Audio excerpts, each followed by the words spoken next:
On Monday, a coalition of civil rights groups urged the new administration to drop the indictment of WikiLeaks founder Julian Assange, calling the Trump-era case a grave threat to press freedom. That's according to the New York Times. So despite the efforts, President Biden actually plans to continue to seek the extradition of Assange from the UK to the U.S. for face conspiracy charges. Democratic strategist and the maestro himself, Roger Fisk, and principal at Silent Majority Strategies, Keith Naughton, they join us now to discuss. Good to see you guys. Keith, welcome to the show. Thank you. Great Absolutely. to be here. Roger, let me start with you because you have some State Department experience. I'm not sure if you were there at the time of WikiLeaks and all of that, so you might have more of a nuanced view on all of this. What do you make of the Biden administration's continued attempts here, given also what they've said about guaranteeing press freedom?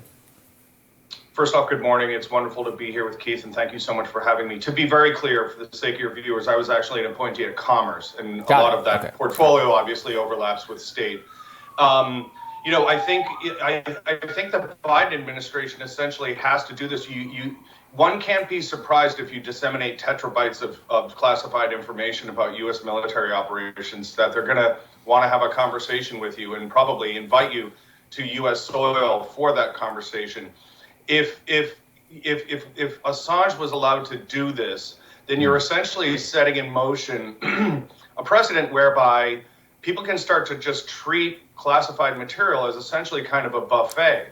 And I understand why he did it, especially not being a U.S. citizen and things like that. I very much understand. And I have kind of a torn relationship with this because a part of me gets the value of whistleblowers, obviously, if we can loosely put him in that bucket, which I think is safe to do.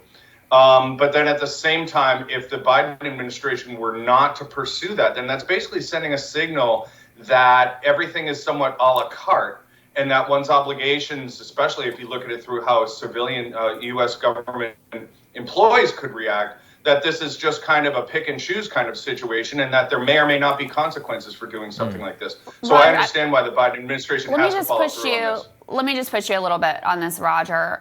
Journalists publish classified information all the time that they find that they believe to be in the best interest of the American people to have exposed. That's what Julian Assange did. What is he doing that is different than a publisher in this case? That's why it poses a threat to press freedom. Because, today maybe Julian Assange and people don't like him or they feel whatever kind of way about him because of his WikiLeaks disclosures around Hillary Clinton.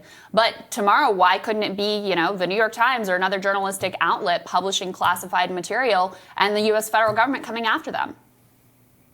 Well, as you may remember, and I'm sure there's stories about this in virtually every administration, the Obama administration tried to get to the bottom of some of these leaks. I mean, you can't sit in the situation where that wasn't good either. That was not good either. But go ahead. Well, but I'm just saying you can't sit somewhere and just allow leaks, especially of this size and of this depth, and just kind of sit back and take it. The message that sends that it's a consequence-free endeavor is not healthy for the long-term health of your security parameters and things like that. So Keith, if you remove consequences and accountability, then it's just a free-for-all. Keith, let me bring you in here because this is an interesting conversation that I think has been rethought much on the right, especially in the context around, Trump, the FBI and all this. There were a lot of questions around FISA, et cetera, back in 2017. Do you think there will be a reassessment on the right around people like Julian Assange and this case? There was a grassroots movement largely coming amongst people who were Trump supporters at the end of the Trump administration to try to get him to actually pardon Assange and Edward Snowden. So what do you make of that dynamic? I mean, I think they've always had that anti-government segment on the right, and I think there always will be there. I don't think it's going to get very widespread because I don't think he's really a cause celeb. He's not an American citizen. I think it did expose American secrets. And I think it's also a powerful argument that, what's the point of having diplomacy and what's the point of having our security services if they can't speak honestly, if they can't trade intelligence honestly, if it's going to get splashed all over the place? Let's just remember the context of, because there's been a lot with WikiLeaks. Let's just remember the context of this particular prosecution. This has nothing to do with Hillary Clinton and Russia and any of that. This has to do with their exposure of war crimes in Iraq. WikiLeaks exposure of war crimes in Iraq. We are all better off for knowing that occurred and having the opportunity to hold the government to account. Same with Edward Snowden. What he exposed was that the U.S. government was breaking the law and lying to the citizens about surveillance in their lives. So if those sorts of secrets can't be exposed, again, what's the distinction between these individuals exposing classified information as publishers and any other journalists doing their job trying to hold powerful people to account? And yeah, they keep it secret, they keep it classified because it makes them look bad, because it exposes their own crimes. Go ahead, Keish. So Julian Assange gets to be a publisher or a journalist just because he says so? I mean, Well, give me your definition. Give me your definition. I mean, you know, I think you've got to have some better accountability. There's no question about it. And we've got to improve our internal systems about how we do that. But just to say that any individual can make any judgment at any time to expose secrets because that person happens to think so themselves is absurd. And I don't think Chelsea Manning should have been pardoned for for that measure. I think she should have been treated far worse than Assange is being targeted right now because she was in the United States military.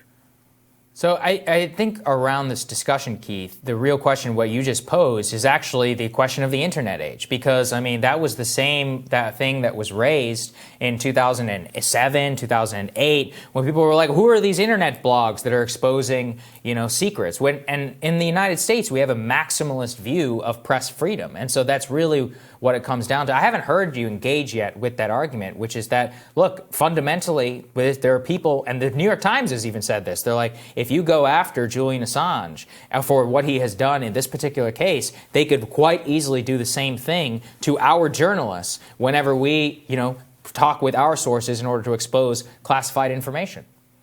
Well, you could.